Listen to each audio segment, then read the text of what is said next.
Dinenay ng basketballistang si James Yap ang mga kumakalat na balitang may namamagitan sa kanila ng aktres at pole dancer na si Ciara Soto.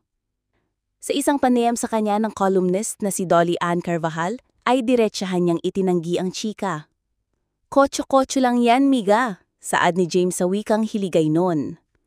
Maging si Dolly Ann nga raw ay nagulat dahil never naman daw itong nabanggit sa kanya ng basketball player politician. Samantala, una nang dininay ni Ciara ang chikang may namamagitan sa kanila ni James. Sa isang exclusive interview, nilinaw ng actress na walang katotohanan ng matagal ng chika sa pagitan nila.